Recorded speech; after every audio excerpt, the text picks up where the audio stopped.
جارك هذا ريزو سلاف ويوتف دان جهدار وشوبينرين من بشيخوي هفايفيني بدن دسبيكرنج گلاوا صبحی گنگشیا کریزا شکر یکو حیاما چند روزانه کل هرمه چه بویمه گنگشه بکن لگل جوان شکری افسرو که کمپانیای نوروز یا بازرگانی آگشتی کدریا تلیفونی رو لگل میا روز باش شابریز جوان روز باش سر چاوا ام دسبیک جوان ناس بکن بریز جوان شکری صدمین قطبونا شکر چنه و چما شکر تنه یا لحرمه جبو تش زلال بين مسألة شكر قد كرن تنية شو مسألة إنه قطبية تنية أما شيء هي ميدان ده سوق ده بازار ده بشكر بهاي بشكر أو قاسي ملت ناقجي حقيقة المسألة تسهر نوروز أنا بقول وظيفة نوروز شيء وظيفة نوروز وكيل شكر بلاد كي هم الدكاندار هم التجاري جملة وهم ماركت ماشي هنا الكوري جغرافيا باكورجلات سوري أم ورجداتنا أما ملات بيتيا جن نوروز أرزاني پر هي تسوكا پر بهات فروتن أوجي لدقري توميني لكولينا توميني وشوبانا توميني ملات جي دبيولا جمو أرزانش بولو دقتك زيادة سر نوروز شد بي أما مشكلة قد كرنا شكر تمامي أو تاني حفتيا بري نوروزي أچان وجا سينورات انقرتن تاني دويدة كده شكر شخص سينورات بوغرتن أما وكي دو روجانتي بلاف كرن غوري سيستمك نوروز هاتيا داني دكانداري چوچكنه تجاري جمله هنا غوري وينا سيستمان نوروز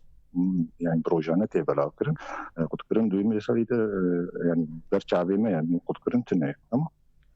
باشا هون دبجن کو بازرگان کیس بازیه دکنه و شکر و چیرن لبازار آرشیان سوکارش سوک السوداء دفروشن او شکر کو داريته گرمش مرمش مثلا ام ددن تجاره ام ددن دكاندار اما وقت شوبارنا تموين لازم عملت عالميه نوروز ارزاني وسعرات جمله خوازي بستني اما دق زيد المجد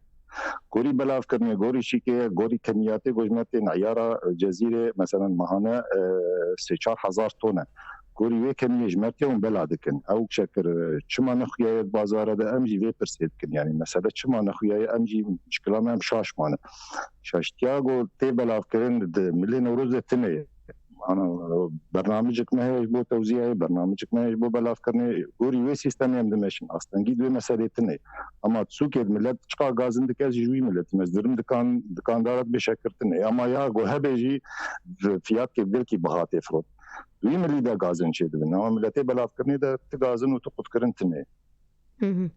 باشا سيستم بلاف كرنا شكر للجمع وكومباني هن چاوا شكر بلاف دكن كي بهتر بلاف دكن هنگر مرشيرو فكن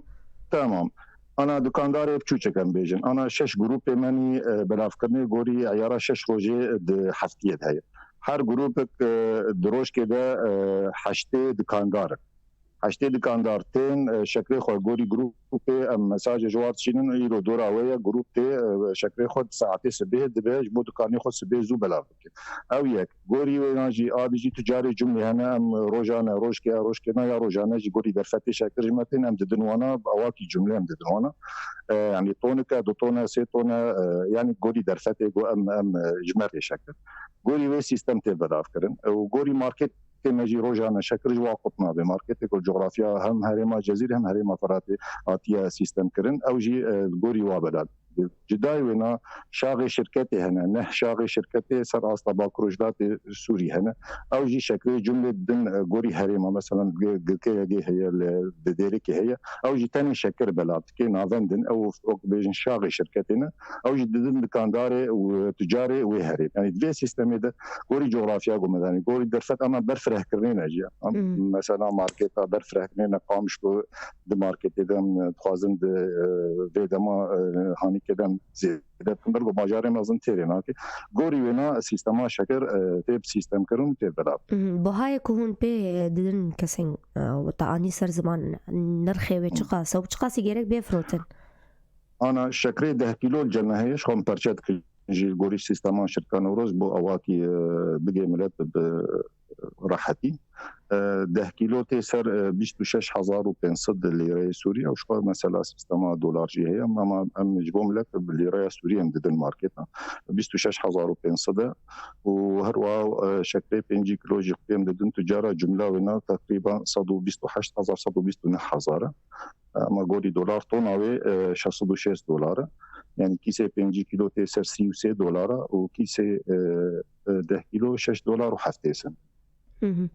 باشا ام في برسن وديار كربو كوي شكر دريا تموين ريان دريا بطاقة بليتن تموينيرة ورا بلاف كرن شما في بروجانك ها سريعا شما بسر نكد أنا بروجه نج نوروز تخصن أما ما بيشنيار كرجبو مجالس وكومين دار هي ما جو هكم يعني تنظيم كله شيء بباشا ما بيشنيار كر ما جو هكم بطاقة تمويني شيء نجمع باتر جوري سيستم دفتر عائلة جوري هجمارة كساي أما مجوا خوستي أجرك أو بمسألة تمام بكن وقو مشترجوز نوروز مسؤولية توزيع آليات توزيع أو سيستم أخواتنا أو بوري شكر بوري دستيا أو بوري جي أو شقة بسر مثلا عقودات شركة أو شكر جمرتي أما أف مثلا بطاقة تمويني جرك قريبا بتواصل بمجال صار بكن في تشنيار مجي جوار قلتي أما حطانا تشكي سرعة النبوية باشا روجانا بريز جوان شكري قصتون شكر جبو هرمي دوي هبايان بيويستا يعني أنا حاجتي هرمي تدبيجي بله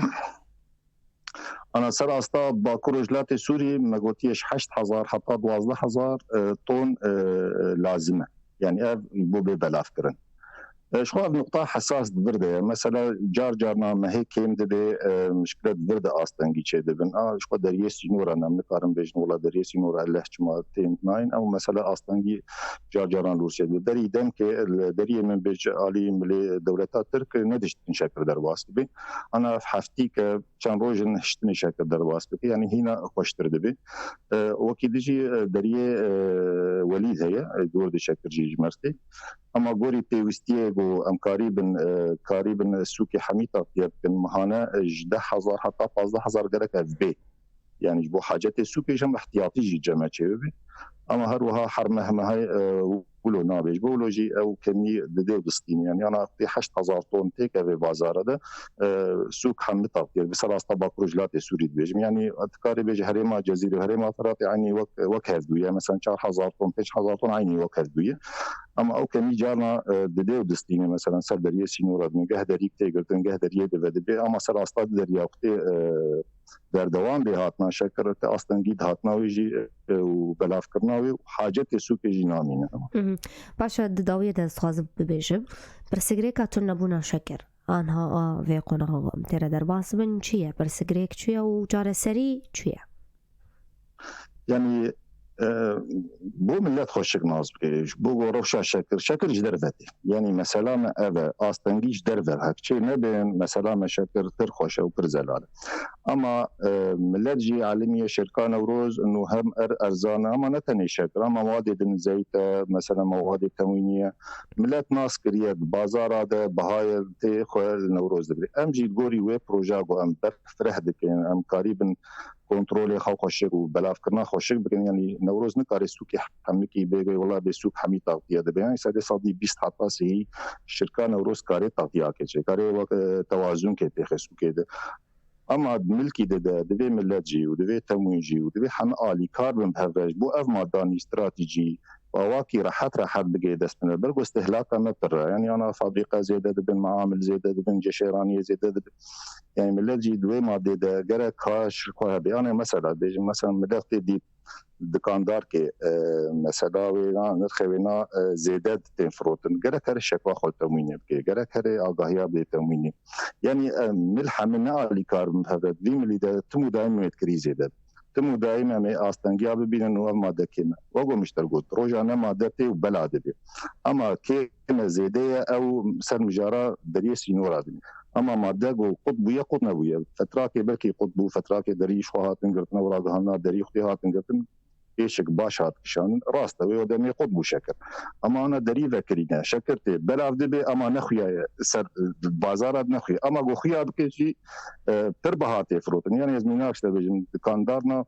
بلكي بشار حزارة وبينش حزارة ودردورة قندا ونقطة جو تومين زحمتية بكشينيتي دا دوردتي فروتن بواكي دشارتي بواكي سكارش